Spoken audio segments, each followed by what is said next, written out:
All right, let's find some music and we will get started here.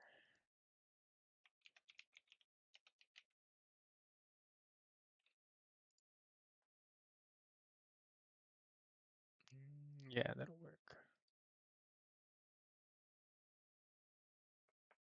Okay, so in the last video, we went over how to set up a server using HTTP-01. We went over how to get it set up with your domain and attach your IP to the domain and how to get it all secured. In this one, I'm not going to go over how to install SphereSSL or how to set up a server with a domain. If you need to know how to set up a server with a domain or to set up the Sphere itself, I would recommend checking out the HTTP-01 video. This one, we're going to assume that you already have your server connected to a domain address, as well as having SphereSSL installed. I will point out that if you do need to install Sphere, you can get it, the Windows version specifically, the one that we're using in this video, from the repo by going to repo releases and then scrolling to the bottom of the page. I will also note again, it's portable, so you don't need to install anything. Just download it, extract it, and you're good to go. So for everyone else, you should already be having it installed and running. So we just right click on it and open Sphere and we sign in. You'll notice that we are brought to the same screen that we were brought to in the beginning of the last video. Again, we went to HTTP and did everything in that tab last time. This time we will be working off of the main tab here. This is primarily where most things will be done for most certificates. It's much easier. You don't need port 80 access. You can use API to automate nearly all of it, so it becomes super smooth. That's the supported providers that we speak of on our repo release are the providers that you can access to auto add the records to your DNS. You can technically use any DNS provider with SphereSSL, provided you want to manually do it. It just becomes a problem for auto renewing and auto adding if you don't have a provider that supports API access. And so in this example here, we're going to go through both ways of setting it up. The manual way that will work on any single DNS provider, as well as setting it up with the auto provider through API. So the first thing you're going to need to do is make sure that you have everything up and running. And again, that you have connected your server here to your DNS provider. And then we will run over to our DNS provider and get all of that taken care of. Once you're at your DNS provider and everything is ready to go, then this is pretty much where you need to be at.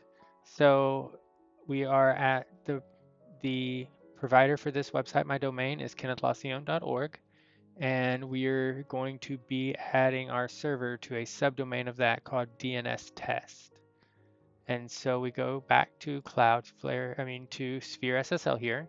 We give it our email address, and we are going to be doing DNS test.kennethlacion.org.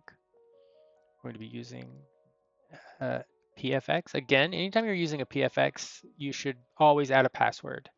I'm not using a password now. I don't want to do it for this test because it just adds extra complexities to the process. But if you are doing it on your own, you should always add a password to your certificates. It's much safer.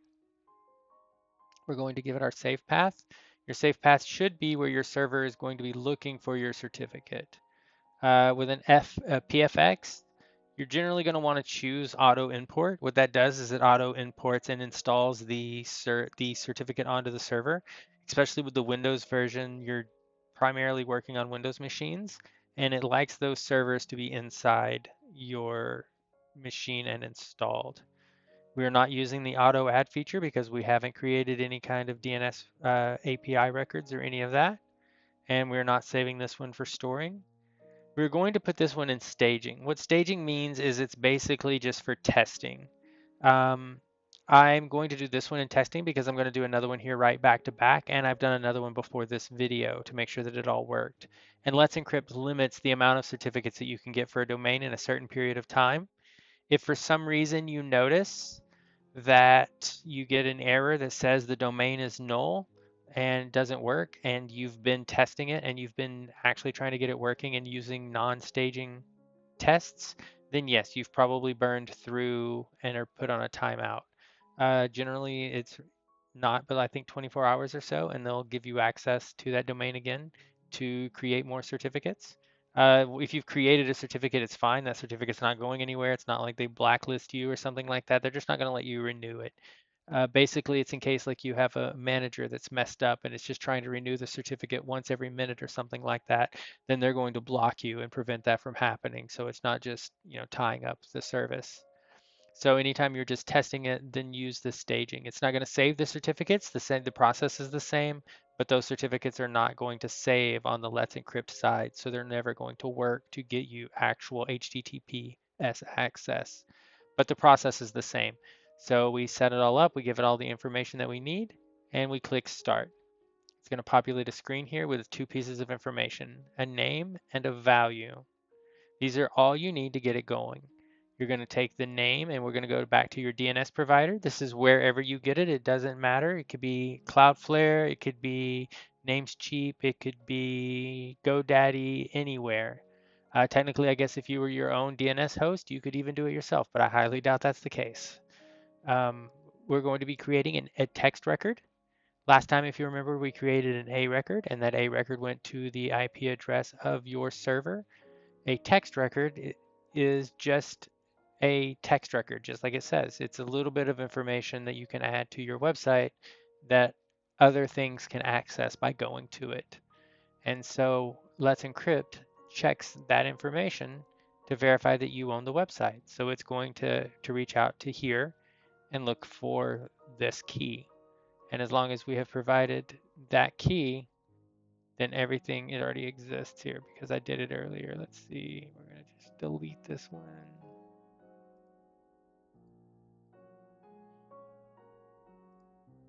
And then I'll just replace the other one. All right, and so then we're just going to edit this one here. And I'll just give it, if you're curious what was happening, it knew that this record already existed. All right, so now that we have given it the correct records, we'll go over here and we'll click Ready. And you'll notice that immediately Let's Encrypt realized that the record was there and it verified it. We sent off to Let's Encrypt to get the challenge verified. Let's Encrypt verified the challenge. We waited for it to issue the certificate, and then it issued our certificate. And if we go to our certs, we can see that here is our certificate. Again, because we did it as a staging, this is not going to work. This certificate is never going to work. It'll work, you can see it, it looks like a real certificate, we could open it, everything is going to be exactly as it should be. It's obviously encrypted, but everything is as it should be. The problem is that Let's Encrypt doesn't save these, so it's not real. To make sure that we can get it working, because again, this would normally work, but we used it as staging. We're going to go through and we're going to create another one, but we're going to do it with the auto DNS records. To do an auto DNS record, we need an API key from a supported provider. That is where that list comes in handy of all of the supported providers back on the main part of the repo. When we say supported providers, that is what we're talking about. Is the providers that allow you to access it through API. To do that, all you have to do is go to your account, and you're going to go to API tokens, and we're going to delete this one because I created it previously for another test, and we're going to create a new token. When you're creating a token for Sphere, you want to make sure that you do not use entire account. These API tokens are pretty powerful. They're not dangerous if you use them right and give them the right rights and limits, but again, you don't want to just give access to the entire Cloudflare account just to get DNS records working. So it is best to choose either specific domains or most likely in your case, all domains, because that way Sphere can access and test any domain within Cloudflare. For me specifically, because this is a test one, I'm only going to give it access to the one website. And again, that's just because if I forget or something happens and this uh, record doesn't get deleted here in just a moment after I finish this video, I want to be safe and make sure that I'm not just leaving an API key with full access to my account. So we need three types of access. We need to be able to edit DNS records because we want to add the challenge. We need to be able to read zones to find the right domain to go to, and we need to be able to read zone settings. Those are the three things. That's it. Just check edit DNS, check read zone, and check zone settings read. I'm again going to put it at 7 days. You don't have to add an expiration. Personally, I would probably say add a year and come back every year and replace your key. Again, just for safety. I'm going to put 7 days because if I forget to delete this, I don't want it open forever. We review our token. Everything looks right. We create our token. The only thing you need off of all of that is just this right here. So we go back into our dashboard.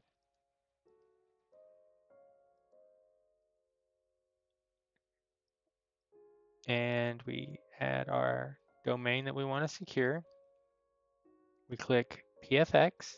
Again, you should always add a password. Do as I say, not as I do. Choose our location for our certificate. Might as well delete the old one so we don't get them confused. We're going to do an auto import.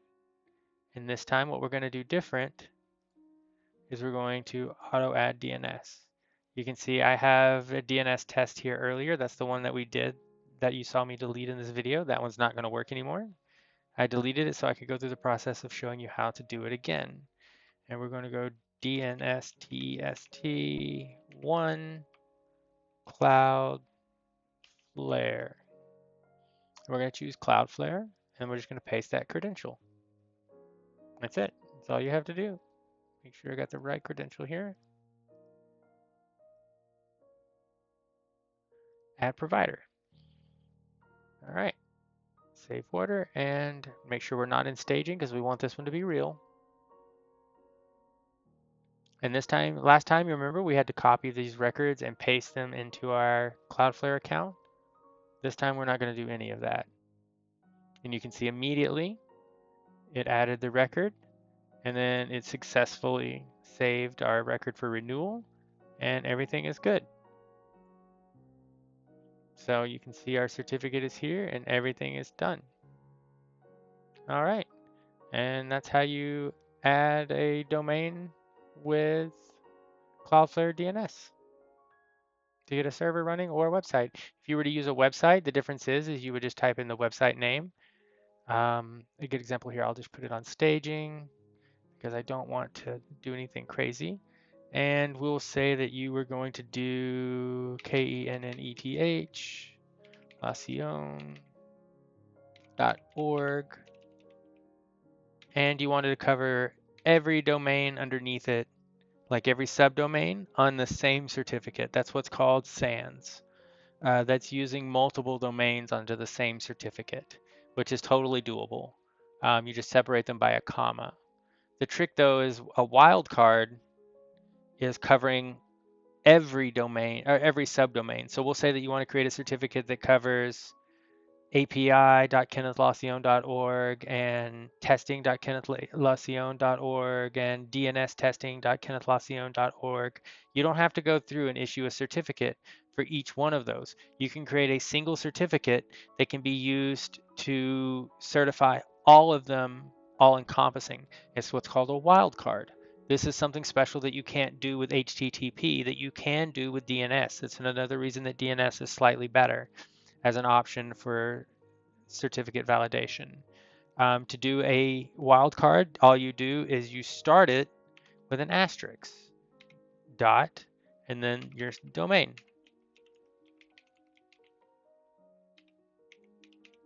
Then everything else is the same. You choose your location for your certificate, choose the certificate, We're gonna auto add the DNS, auto import, and I do want this one to be staging because I don't want to override ones that I've already done.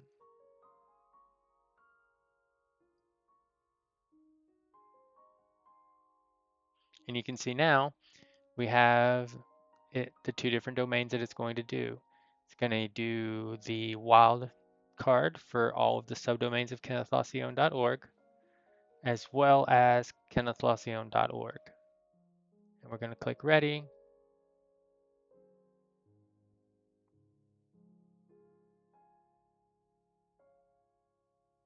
And there you go. It successfully created a certificate for both of the domains collectively. All right, so now that we've got everything done, we can go and look back and make sure and see that our server now on HTTPS is secured and shows the certificate status as certificate loaded and everything is good. So yeah, there you go. Any questions, feel free to reach out and I'll do my best to answer them.